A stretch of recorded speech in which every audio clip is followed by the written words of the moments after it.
लोग किसी अपने आका को खुश करने की बात करते हैं तो आका जैसी ही बात करते हैं। तो साहब सिंह वर्मा साहब के जो सुपुत्र हैं वो आरएसएस के जो मनुवादी लोग हैं उनको खुश करने के लिए वही भाषा बोल रहे हैं जो मनुस्मृति के निज़ाम के तहत है।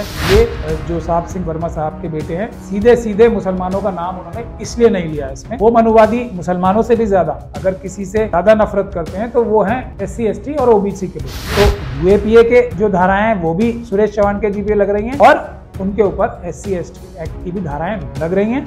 नुपुर शर्मा जी ने जो भी बात कही थी वो अपने आप नहीं कही थी, उनसे उनकी हाई कमांड ने कहलवाई। इस्लाम धर्म से भी ज्यादा अगर मनुवादी किसी से चिढ़ते हैं तो वो बुद्धिज्म से, और बुद्धिज्म से खतरा भी मानते। तो उसमें जो सबसे महत्वपूर्ण वहाँ बात देखी गई वो ये थी, हजारों का मजमा था वहाँ पे जिन्होंने अपना बुद्ध धर्म इख्तियार किया। उसमें 60 to 70% लोग जो थे वो OBC समाज से आए, 35 या 30% लोग जो हैं शेड्यूल कास्ट और शेड्यूल ट्राइब कम्युनिटी से हासिल थे।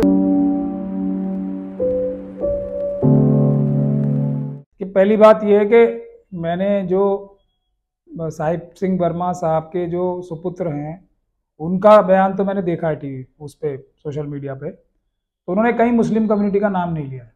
बहुत समझने की बात है ये। अब जो ये जिस समुदाय से या समाज से ये वर्मा साहब आते हैं वो जो मनुवादी मानसिकता के लोग हैं वो उनको ना तो ब्राह्मण मानते हैं, ना क्षत्रिय मानते हैं, ना वैश्य मानते हैं। तो इन तीनों बिरादरियों में से जो नहीं होता है वो तो असल में तो होता है वो SC ST OBC या माइनॉरिटी का व्यक्ति होता है। जो मनुवादी मानसिकता है वो जिस बिरादरी से या जिस समुदाय से साहब सिंह वर्मा के सुपुत्र आते हैं वो उनको भी ब्राह्मण क्षत्रिय वैश्य के अलावा शूद्र की कैटेगरी में अपनी नजरों से देखता है। पर अब जो लोग किसी अपने आका को खुश करने की बात करते हैं तो आका जैसी ही बात करते हैं। तो साहब सिंह वर्मा साहब के जो सुपुत्र हैं वो RSS के जो मनुवादी लोग हैं, जो मनुवादी मानसिकता के लोग हैं RSS को, उनको खुश करने के लिए वही भाषा बोल रहे हैं जो मनुस्मृति के निज़ाम के तहत है कि लोगों को कोई बिजनेस नहीं करने दिया जाएगा। बिजनेस करने का हक सिर्फ वैश्य समुदाय के लोगों को आता है, बाकी सब लोगों को नहीं आता। ना छुआछूत रखी जाएगी। ये वही सब है ना जो मनुस्मृति लागू कर। तो ये मनुस्मृति लागू करने का जो हिंदू राष्ट्र बनाने का जो मनुस्मृति के मानने वाले मनुवादी मानसिकता के लोगों का प्रोग्राम है, उन्हीं को खुश करने के लिए ये जो साहब सिंह वर्मा साहब के बेटे हैं उस परिप्रेक्ष्य में इसको देखा जाना चाहिए। ये सीधे सीधे मुसलमानों का नाम उन्होंने इसलिए नहीं लिया इसमें कि वो मनुवादी मुसलमानों से भी ज्यादा अगर किसी से ज्यादा नफरत करते हैं तो वो हैं SC ST और OBC के लोग। ये मुसलमानों से, क्रिश्चियन से, सिख कम्युनिटी से भी ज्यादा हेट करते हैं किसी से तो वो SC ST और OBC के लोग हैं। और खास तौर पे बुद्ध समाज के लोग जो बुद्ध धर्म के मानने वाले हैं उससे मनुवादी सबसे ज्यादा नफरत करते हैं और चिढ़ते हैं, और उनसे ज्यादा सबसे बड़ा खतरा भी भारत में अपने आप को महसूस करते हैं। क्योंकि अशोक सम्राट के टाइम में, ये हिस्ट्री जानना बहुत आवश्यक है, जो मनुवादी व्यवस्था थी उसको खत्म करके बुद्ध जो धर्म था जो इंसाफ और बराबरी की बात करता है, इंसान और इंसान को समान मानता है, उसको अशोक सम्राट ने जो मनुवादी मानसिकता की जो व्यवस्था थी उसको खत्म करके बुद्ध धर्म की व्यवस्था को, इंसाफ और बराबरी की व्यवस्था को कायम किया था। उसके जो वंशज थे, जो उसके औलादें थी, उनको धोखे से मार के मनुवादी व्यवस्था दोबारा स्थापित की गई थी 1927 में। अभी उसी परिप्रेक्ष्य में आप और उसी तरीके से आप समझिए कि 1927 में बाबा साहब डॉक्टर भीमराव अम्बेडकर ने मनुस्मृति जला के और फिर भारत का संविधान बनाया था, जो फिर जो बुद्ध धर्म है, जो जैन धर्म है, जो क्रिश्चियनिटी है, जो इस्लाम है, जो सिखिज्म है, जो लिंगायत धर्म है, कि इंसाफ और बराबरी का सोशल मैसेज ये सभी धर्म देते हैं। तो उसी के बुनियाद पर बाबा साहब ने भारत का संविधान बनाया था।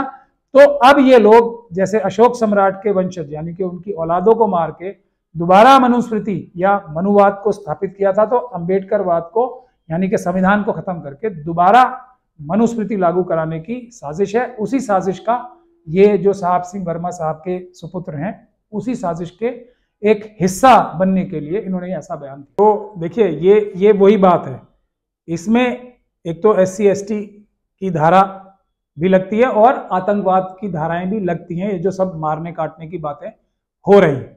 तो हमारे 2 क्लाइंट हैं, विकास कांगड़ा साहब और राजेश कुमार जी, उन्होंने जो सुरेश चव्हाण के साहब हैं, उन्होंने भी कुछ इस तरह की बात की थी, उन्होंने भी शपथ ली थी। तो उनके खिलाफ उन्होंने FIR दर्ज कराई है schedule caste SC ST act के तहत भी और UAPA की धाराओं के तहत भी।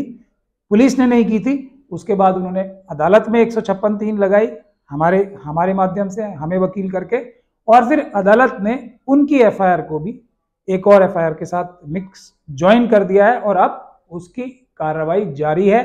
तो UAPA के जो धाराएं हैं वो भी सुरेश चव्हाण के GP लग रही हैं और उनके ऊपर SC ST एक्ट की भी धाराएं लग रही हैं। तो आप लोग बहुत जल्दी देखेंगे इस केस में भी ये सारी धाराएं बनती हैं और उसके लिए यदि पुलिस कार्रवाई नहीं करेगी तो अदालतें करेंगी। ऐसा कानून की हमारे देश की व्यवस्था है। बहुत अहम बात है ये समझने की, और मैंने इस बात को तब भी कहा था कि नुपुर शर्मा जी ने जो भी बात कही थी वो अपने आप नहीं कही थी, उनसे उनकी हाई कमांड ने कहलवाई थी।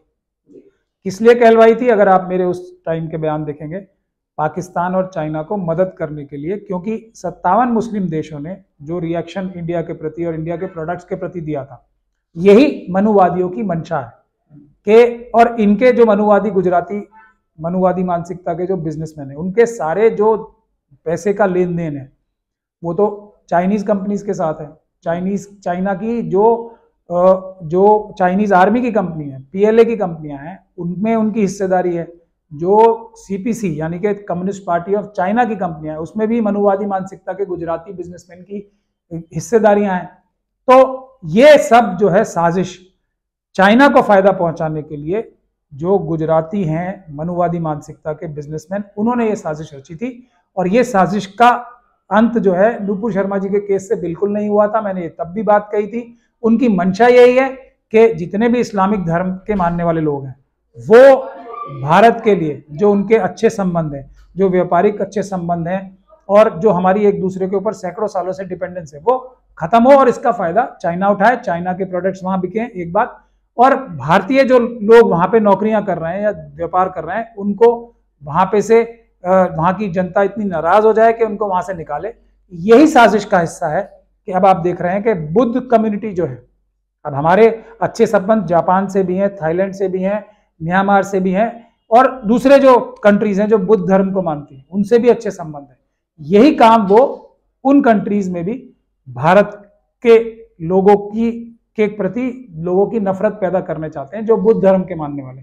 इसीलिए बुद्ध धर्म के ऊपर भी इतना बड़ा हमला बीजेपी के लोग कर रहे हैं। आप देख रहे हैं कि कुछ लोगों ने जो बुद्ध धर्म इख्तियार किया, उसमें कितना बड़ा बवंडर और माहौल एक क्रिएट किया जा रहा है ताकि इससे भी चाइना को फायदा होगा और हमारे संबंध जो बुद्ध धर्म के मानने वाले देश हैं उनकी जनता से भी खराब होंगे। ये एक बड़ी साजिश का हिस्सा है जिसको समझना बहुत जरूरी। मैंने आपको अभी बताया, अभी अर्ज किया कि इस्लाम धर्म से भी ज्यादा अगर मनुवादी किसी से चिढ़ते हैं, क्रिश्चियनिटी से भी ज्यादा, सिखिज्म से भी ज्यादा, तो वो बुद्धिज्म से, और बुद्धिज्म से खतरा भी मानते हैं।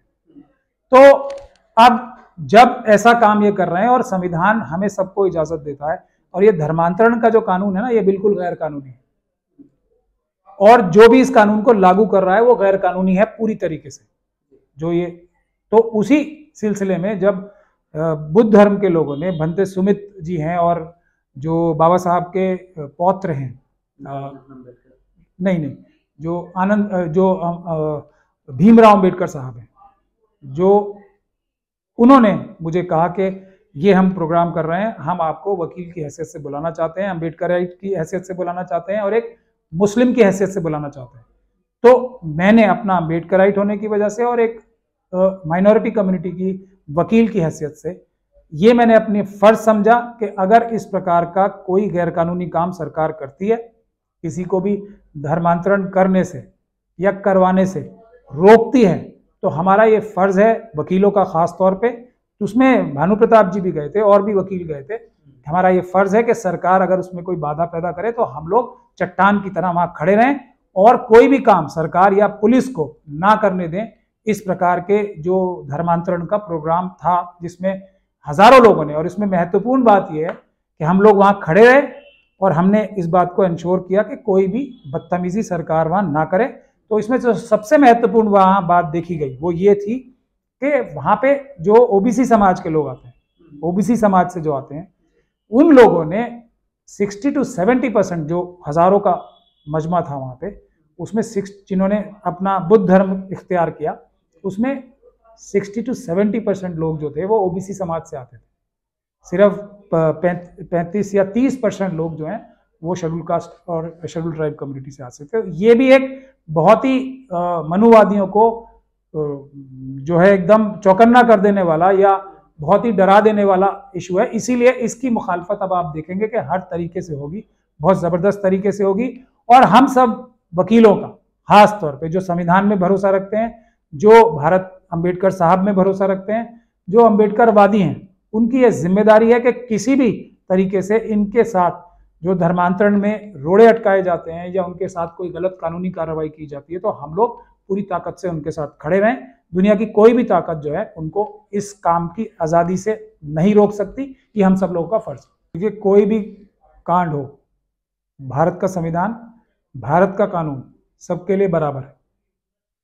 कोई भी व्यक्ति जो कानून हाथ में लेगा, कोई भी व्यक्ति जो मजलूमों के ऊपर जुल्म करेगा, वो उसके खिलाफ खड़े होना, चाहे वो किसी भी समुदाय से आता था। और अगर वो SC ST OBC और माइनॉरिटी के समुदाय से आता है और वो किसी कमजोर के ऊपर ज्यादती करता है, तो हम अम्बेडकरवादियों की ये ज्यादा बड़ी जिम्मेदारी है कि ऐसे लोगों के साथ ज्यादा सख्ती से पेश आएं और ज्यादा मजबूती से मजलूम के साथ खड़े रहें। यही हमारा स्टैंड है। ये कभी चेंज नहीं हो सकता, ये कभी डाइल्यूट नहीं हो सकता, कोई किसी भी तरफ हो। हम लोग मुस्लिम समाज से भी आते हैं, हमारा ये ईमान भी है, फर्ज भी है कि हमें इंसाफ के साथ और मजलूम के साथ खड़े होना है। और हम अम्बेडकरवादी भी हैं, तो हमारी ये संविधान भी ड्यूटी लगाता है, अम्बेडकरवाद भी ड्यूटी लगाता है कि जो मजलूम है और जो जालिम है उसके खिलाफ खड़े होना है और मजलूम के साथ खड़े होना है। और संविधान भी हमारी यही जिम्मेदारी लगाता है। हम ऑफिसर्स ऑफ द कोर्ट हैं, तो हमारी 3 तरीके से जिम्मेदारी है, उन तीनों को हम लोग निभाएं।